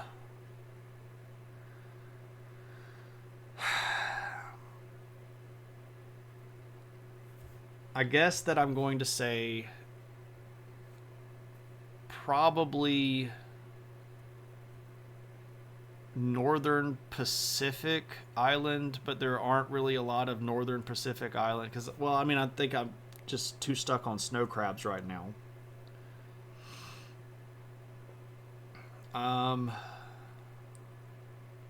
Man, I hate these where they're like, it's such a small amount of money, and this is obviously such it's a very small country. Amazon made more money than this country in a week this year.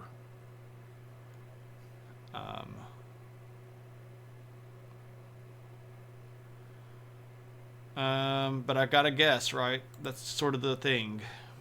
Let me scroll through the list here and see if anything strikes my fancy. Oh, it's not going to let me scroll through the list. Dadgummit. Okay, who has crustaceans and mollusks? Island nation in the Pacific or island nation in the Caribbean? It doesn't say tourism. Well, these are exports, so you're not going to export tourism.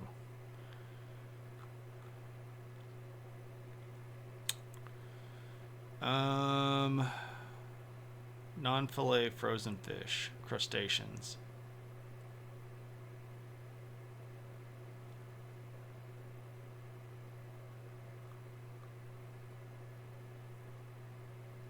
Man, I don't know. I guess I'm just gonna have to guess and try.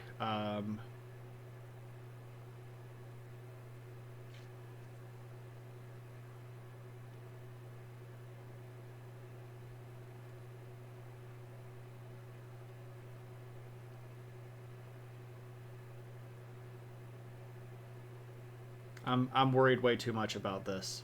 I'm not going to get this. Like, just to be for real, I'm not going to get this.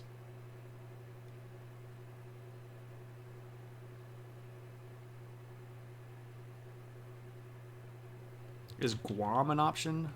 No. I'm still trying to think too much about snow crabs.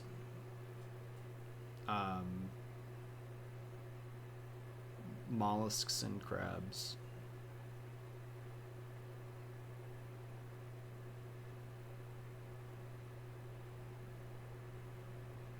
And cars.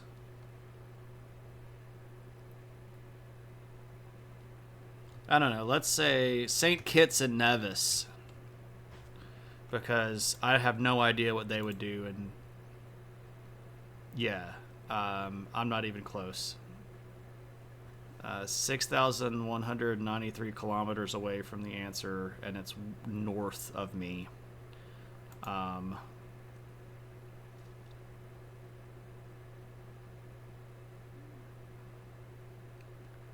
Yeah, so what's one of those little one of those like Canadian island territories, like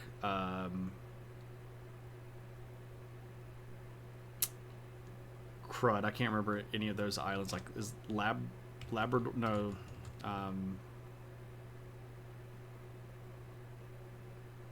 I think I'm just going to guess this one out. Like, I really do. I don't think I'm going to get this one. So I think I'm just going to guess it out. And just kind of take the L.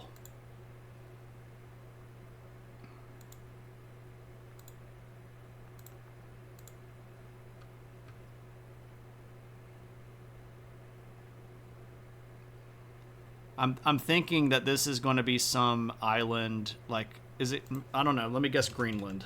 This isn't going to be right. Or maybe it is going to be right. Woo! Okay. That kind of came out of nowhere, but there we go. Let's see what everybody else said. Greenland.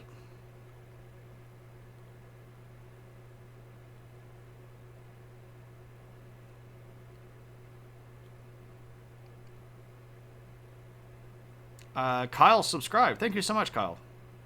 Lopta, what's up?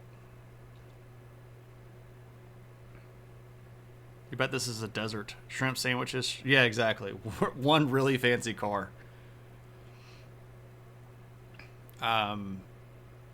Smells like the Pharaohs. That would have been a good guess. Yeah, that would. I don't know about. Yeah, I wouldn't. Yeah, I guess the snow crab thing was correct. What's up, Rexler? Good to see you. Welcome in. Chocolate. What's going on? Welcome. Saint Pierre. Okay. Well, it's a country or an independent territory.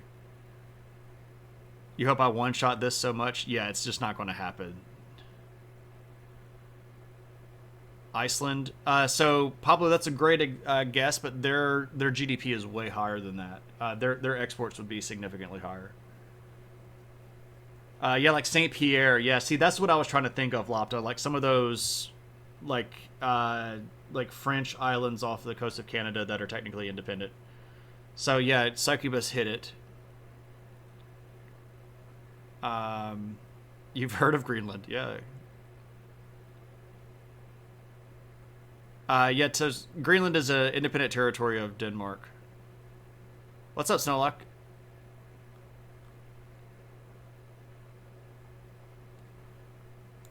Maybe snowmobiles count as cars. I don't know. I know they do have snowmobiles up there. I would think that they would say like automobiles. Okay. You confirmed it after I said it. Okay. One machine shop making aerospace parts. Right. They've got like one dude that sits there and makes like engine nacelles or something like that. All right. So Don wants to do standard question book. So let me tell everybody what standard question book is. We will pull this guy over. So this is the standard question book. And my no, okay, it's working. This guy is a rather old. It's actually an antique book. It was published in 1907, and it is a question book that goes along with a home study. So if you wanted to get a history credit from college, you could sign up for these classes and you would send in all of your work and get the credit. But this is the study book, and I don't have the textbook that goes along with it. But how we do this is that we pick a random page, like, I don't know, let's say this one, right here. And then I'm going to open this up and I'm going to point to maybe something on this side, like this. And then we'll answer the question. What nationality was Thomas More? I think he's British, right? What was his best known work? What is Loves of the Angels? Explain the following allusions. Nur Mahal, Nukta, and the Veiled Prophet. Yeah, I don't know basically any of that. So now we're going to have to go look all this stuff up.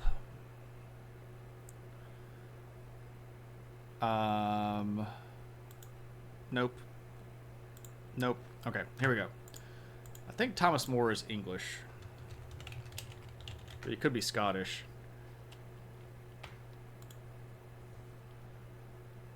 Nope, he's English. Okay. Thomas More, what's his best known work? Scholarly and literary work. He wrote a history of King Richard III. So his best known and his most controversial work is Utopia, a frame narrative written in Latin. Okay. I've never read Utopia. What is Loves of the Angels? I don't know. Let's go to Google and find out.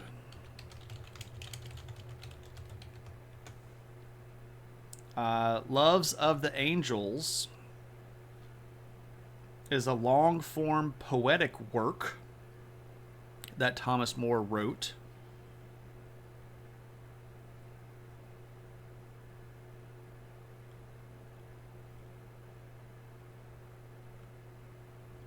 But I don't know what that means. Was that the Utopia the founding fathers had a thing for? Maybe? Perhaps. What are the allusions to Nur Mahal? I have no idea. Nur Mahal is a gunboat used by the United States Coast Guard during the Second World War. Obviously not. Nur Mahal was a motor yacht ordered by William Vincent Astor. Obviously not what we're talking about. Maybe I need to do Nur Mahal Thomas More.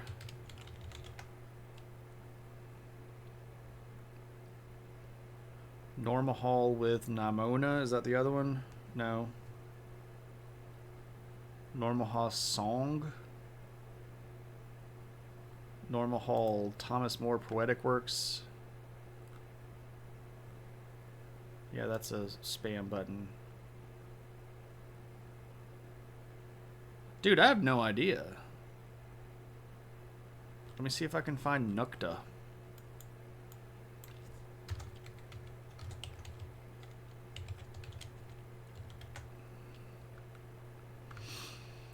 Brewer's Nukta.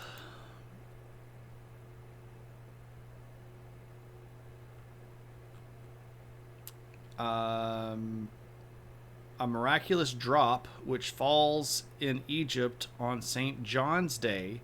It's supposed to have had the effect of stopping the plague. Thomas More refers to it in Paradise and the Peri. Okay. What is the Veiled Prophet?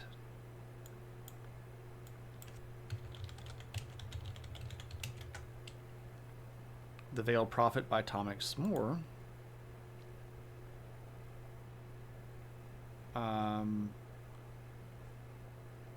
It's a poem.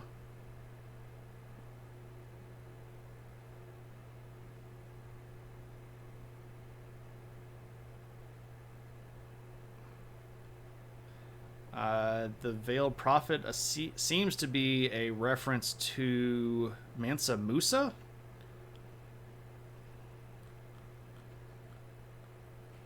The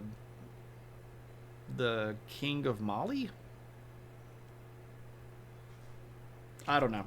So, obviously, I don't know all of these answers, and some of them are very difficult, but that was standard question book for you. There we go. Answers lost to time. Maybe so. I get some of those right really easily, and other ones I'm just like, no idea. No idea.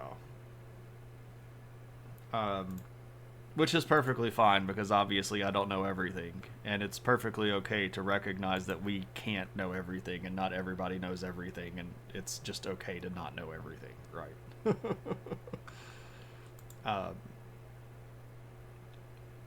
So,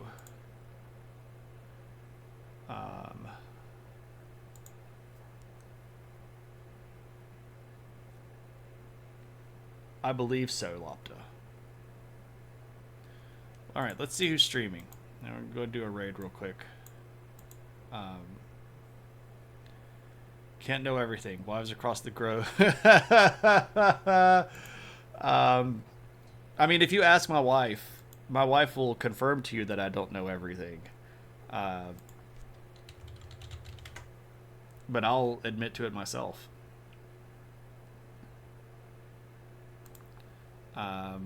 All right, let's go to browsing, and let's see if we can find somebody new. We haven't rated somebody new in a long time.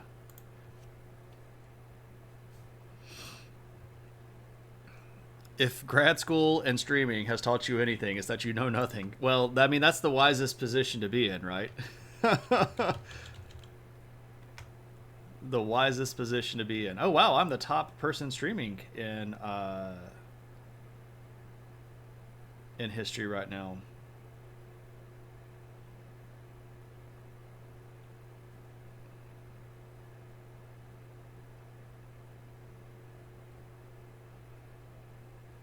See, you don't listen, which is an interesting way to start a conversation. Okay, so there's actually a streamer that I hung out for a while in this person's room, and she was specifically talking a lot about like Muslim culture and Muslim history, and I believe that she does some work with some Muslim communities. So this is a person that I have a little bit of exposure to. Never chatted. I was just lurking. I'm weird when it comes to being in streams of other people. I will lurk for a long time before I chat, and I'll even follow people and take a long time. Or I'll even be in people's chat for a long time before I give them the follow. And even then, if I do, I'm weird. I don't just like randomly follow people and randomly chat. If I chat in your stream, it's like I feel very comfortable there. Do I chirk or lat? Both. Let me give you the specific number, because they are obviously weirdly titled. Where are the Scythians?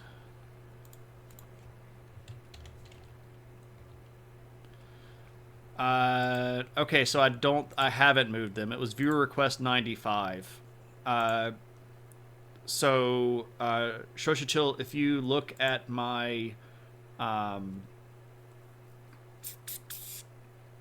my Twitch videos, So you have to go to VODs. Well, actually, I think it's easier if I just give you the URL because I can look it up faster than I think you can.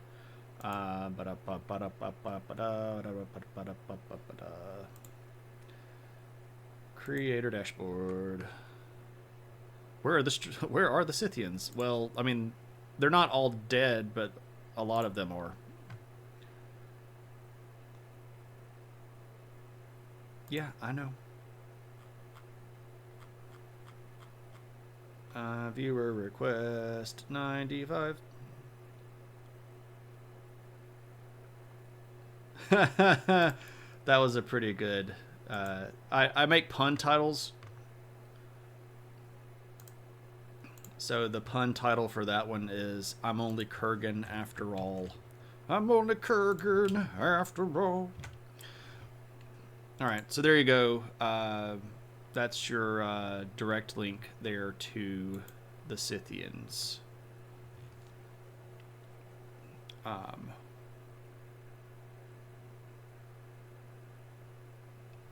not the only person streaming history on Twitch right now. There are there were like 6 or so people that had history in the tag. But anyway, we are going to go raid Josie Posey. So let me say thanks to everybody. Thanks to everybody for hanging out. I really appreciate you coming by. Thanks to all of our wonderful followers and all of our lurkers. Thanks to our friends who are subscribed. You can see their really cool badges in the chat. Also, thanks to people who are not directly recognized in the stream. You can see people that are following me on Patreon and supporting me there. You can also see people that have sent me books, and you can use the commands there to see Patreon and books if you'd like to do so. We are going to go raid Josie Posey. When we arrive, let us yell adventure. And if you have the cool adventure hat emotes, you can throw those into the chat as well. But until next time, everybody, I hope that you have a good one. And I hope to see everybody perhaps this weekend for a bit of question and answer and some model building. But until then, everybody, have a good one.